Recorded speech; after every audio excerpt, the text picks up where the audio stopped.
नमोस्तु नमोस्तु नमोस्तु नमो ओरियंताणं नमो सिद्धाणं नमो वैरियाणं नमो वज्रायणं नमो लोये सोवसावणं ओंकार बिंदु संयुक्तं नित्यं ध्यायन्ति योगिनः कामदं मोक्षदं चैव ओंकाराय नमो नमः। मंगलम भगवान वीरो मंगलम गौतमो गणि मंगलम कुंद कुंदार्योजन धर्मोस्तु मंगलम सर्वमंगल मांगल्यम सर्वकल्याणकारकम प्रधानम सर्वधर्माणां जैनम जतु शासनम नमः समयसाराय स्वानुभूत्या चकाशते चित्स्वभावाय भावाय सर्वभावांतर्चते। વાત છે એટલે થોડા જીવો આ રહસ્ય પામી શકે છે.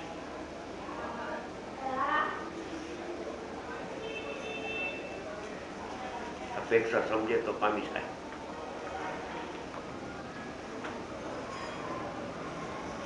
જે આચાર્ય ભગવાન નિર્મળ પર્યાયને પરદ્રવ્ય કીએ, એ જ આચાર્ય ભગવાન નિર્મળ પર્યાયને અભેદને આત્મા કીએ.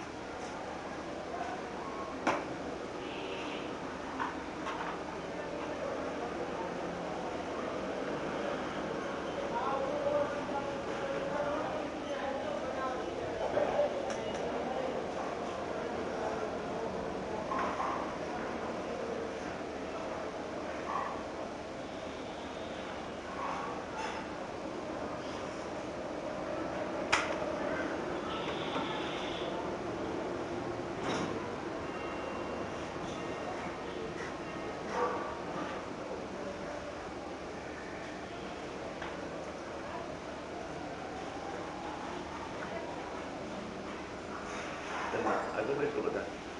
હજી એટલે પાછળ જગ્યા થઈ ગઈ. આગળ આગે આને કહે ને પીછે રહેને કા કળ ગયા.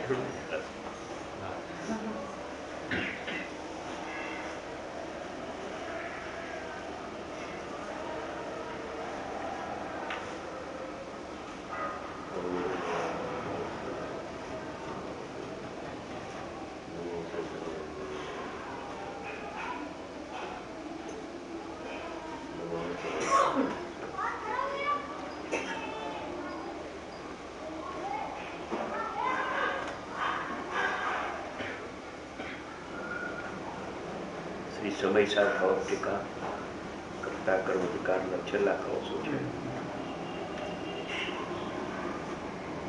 કળશ નંબર 92. સમયસારમ ચેતયે એવો સંસ્કૃતનો શબ્દ છે. સમયસારનો અર્થ કરે છે. સમયસાર એટલે શું? અર્થાત શુદ્ધ ચૈતન્યનો ચેતયે એટલે અનુભવ કરવો, તે કાર્યસિદ્ધિ છે. એકલા સમયસારથી કાર્યસિદ્ધિ નથી. સમયસાર એટલે શુદ્ધાત્મા તો બધાની પાસે વર્તમાન પરિપૂર્ણ મોજૂદ છે. શુદ્ધ આત્મા જ છે બધાની પાસે. એ આત્મા ત્રણેય કાળ શુદ્ધ છે, ત્રણેય કાળ પરિપૂર્ણ છે. જે દ્રષ્ટિનો વિષય છે, અનુભવનો વિષય છે, તે પૂર્ણ છે, અને અનુભવ થાય છે એ અપૂર્ણ છે. અનુભવ થાય છે શુદ્ધ જ્ઞાનમાં.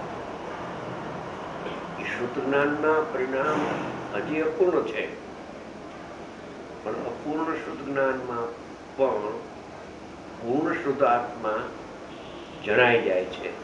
એટલે કે એનો અનુભવ થાય છે. જેવો આત્મા છે એવો અનુભવ પર્યાયમાં પરિણામમાં થાય છે.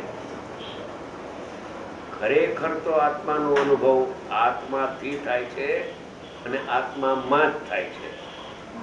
વેદ અપેક્ષાએ જો તો જેવો આત્મા છે એવો અનુભવ એને અંતર્મુખ થયેલી જ્ઞાનની પર્યાય એમાં છે એવો જણાય છે, અને છે એવો શ્રદ્ધાય છે પરિણામમાં.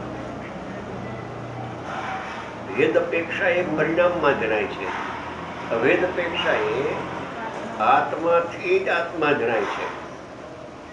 આત્મા વડે જ આત્મા જણાય છે.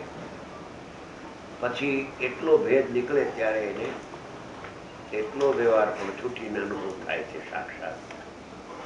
તો કહે છે સમયસારનો અર્થાત શુદ્ધ ચૈતન્યનો, રાગનો નહીં. રાગનો અનુભવ થતો નથી એમ કે છે.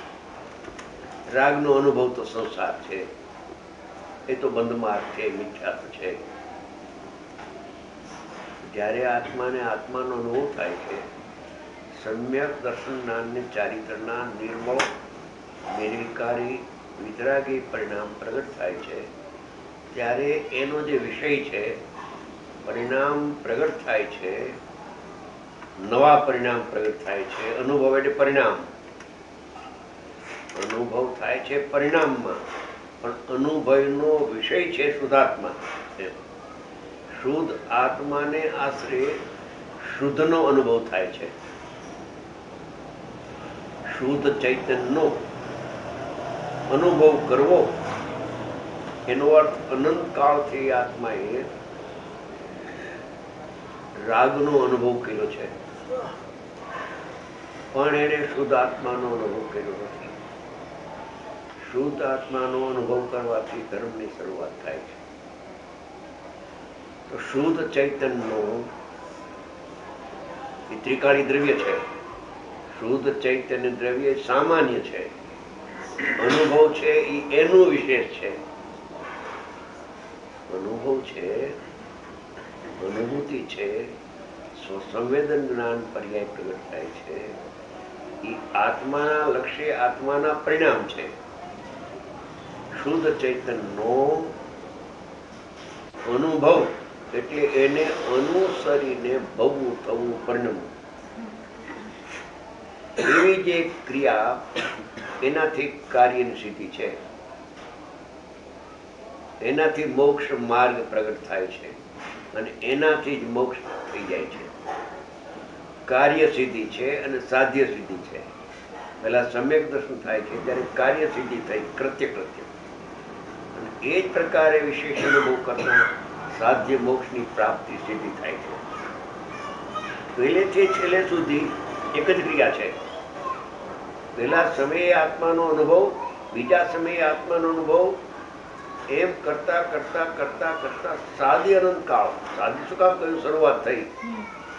અનંતકાળથી રાગનો અનુભવ હતો, છૂટી ગયો અને શુદ્ધાત્માની અભિમુખ થઈને જ્ઞાન પર્યાય પ્રગટ થઈ. એમાં જાણવામાં આવ્યો તે હું એમ શ્રદ્ધાન પણ પ્રગટ થયો સમ્યક દર્શન. તો કહે છે કે શુદ્ધ ચૈતન્યનો, એટલે ચૈતન્ય કહ્યું ત્યાં રાગનો નહીં, રાગને કાઢી નાખ્યો. વ્યવહાર રત્નત્રયના પરિણામનો અનુભવ એ તો બંધ માર્ગ છે, દુઃખદાયક ભાવ છે. શુદ્ધ ચૈતન્યનો અને ત્રિકાળી સામાન્ય સ્વભાવનો અનુભવ કરવો એટલે કે એને અનુસરીને પરણવું, એમાં કાર્ય સિદ્ધિ છે. મોક્ષ માર્ગની અને મોક્ષની સિદ્ધિ એમાં થાય છે. હવે વિસ્તાર કરે છે એનો. આ અનુભવ કરવો એમાં કાર્ય સિદ્ધિ છે, એમાં શુદ્ધ ચૈતન્યનો એ દ્રષ્ટિનો વિષય આવ્યો અને એનો અનુભવ કરવો તે જ્ઞાનનો વિષય થઈ ગયો. અને એ અનુભવથી આત્મા અભેદ છે એ જ્ઞેય થઈ ગયું. શુદ્ધ આત્મા ધ્યેય છે અને એના આશ્રય જે પરિણામ પ્રગટ થયા એ આત્માથી કથનચિત અનન્ય છે. રાગના પરિણામ તો સર્વથા ભિન્ન છે અને આત્માને આશ્રય જે વિતરાગી પરિણામ પ્રગટ થયા, મોક્ષનો માર્ગ, તે આત્માથી કથનચિત અભિન્ન છે. તો કહે છે કે એવો અનુભવ કરવો તે કાર્ય સિદ્ધિ છે, એ મોક્ષનો માર્ગ છે. હવે આગળ કેવો છે? અપારમ. અહીંયા અપારમ નો અર્થ કર્યો છે અનાદિ અનંત. જયચંદ પંડિતે સમયસાર